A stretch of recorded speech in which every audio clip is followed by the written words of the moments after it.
Law 2. Never put too much trust in friends. Learn how to use enemies. Be wary of friends. They will betray you more quickly, for they are easily aroused to envy. They also become extravagant and tyrannical, but have an enemy, and he will be more loyal than a friend because he has more to prove. In fact, you have more to fear from your friends than from your enemies. Be cautious in whom you confide, for the friend you trust may one day prove to be your most dangerous adversary.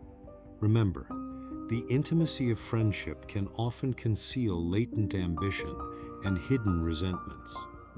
Michael III and Basilius. In the mid-9th century, Michael III ascended to the Byzantine throne. His mother, the Empress Theodora, had been banished to a nunnery, and her lover, Theoctistus, was murdered. At the head of the conspiracy to depose Theodora and install Michael was his own uncle Barda, man of intelligence and ambition. Surrounded by intrigues, murderers, and profligates, Michael, inexperienced as a ruler, needed someone to trust as his advisor. His thoughts turned to Basilius, his best friend. Years before, when Michael had visited the royal stables, a wild horse had broken free. Basilius, a humble stable boy of peasant Macedonian stock, had risked his life to save Michael. Struck by gratitude and admiration for the boy's courage, Michael elevated Basilius from his station to become the head of the stables. Lavished with gifts and honors, Basilius was sent to the finest schools in Byzantium and transformed into a cultured courtier. Now, as emperor, Michael entrusted Basilius with the post of chamberlain and chief counselor. Yet ambition soon corrupted the bond between them. Basilius, seduced by power and wealth, convinced Michael that his uncle Bardas was too dangerous, a threat whose ambition could not be controlled. Under Basilius's influence, Michael ordered Bardas's murder during a great horse race. Once Bardas was eliminated, Basilius's power and wealth grew. When financial troubles forced Michael to recall old loans, Basilius, with brazen impudence, refused to repay, displaying a contempt that foreshadowed his ultimate treachery.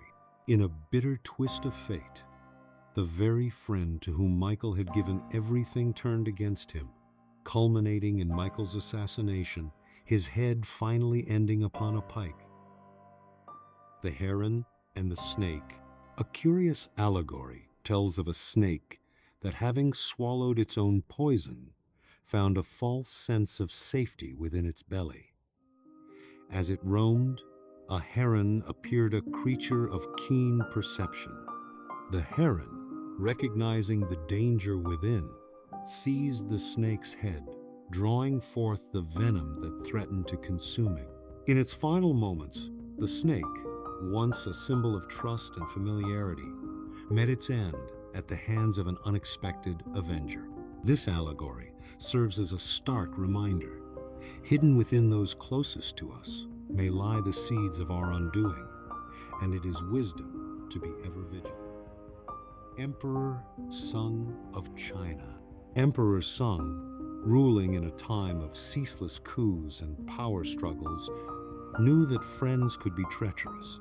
To secure his throne, he devised a method that transformed potential adversaries into obedient subjects. Sung summoned his most ambitious generals to a grand banquet. After they had indulged in plentiful wine, he addressed them, cautioning that the constant fear of usurpation plagued every ruler. He then offered each a generous proposition: abandon their commands in exchange for vast estates and a life of honor and ease. By replacing the ambitions of his allies with the security of wealth and comfort, Sung turned would-be conspirators into grateful vassals.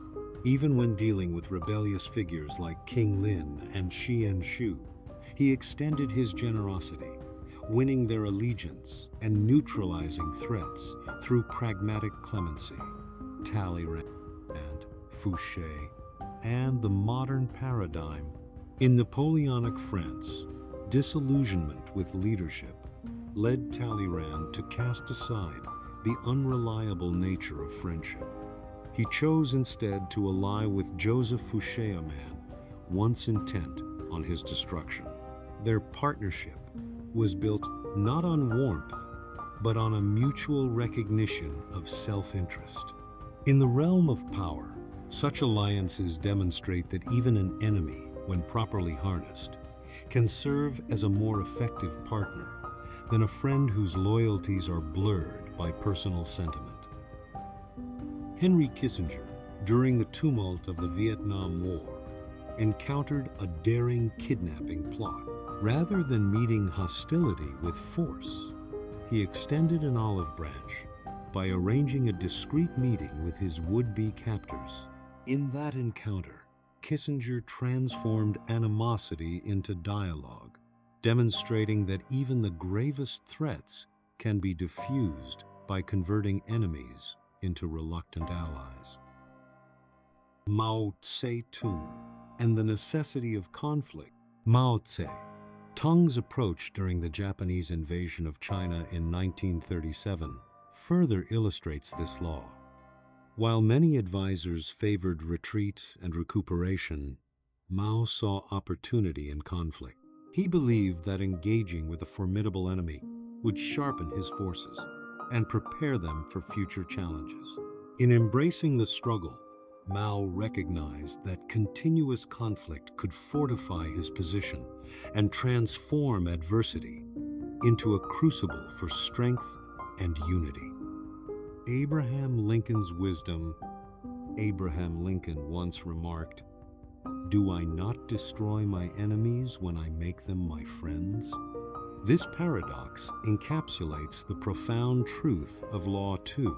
By converting adversaries into allies, one not only neutralizes potential threats, but also creates a foundation of loyalty that is untainted by the fickleness of friendship. In doing so, power is consolidated, and the cycle of betrayal is broken. Keys to power. The lessons of these historical episodes are clear. Friends bound by personal affection may harbor hidden resentments and envy. Their loyalty is often conditional and fragile. Enemies, however, have everything to prove. Their transformation into allies is based on the tangible benefits of security, wealth, and mutual self-interest.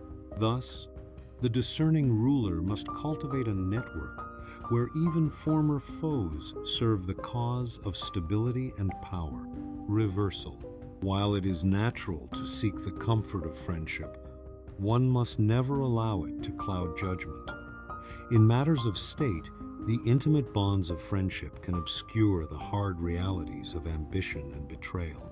Therefore, the wise leader reserves the deepest trust, not for a friend, but for an enemy who, when won over, has demonstrated his loyalty through the crucible of opposition.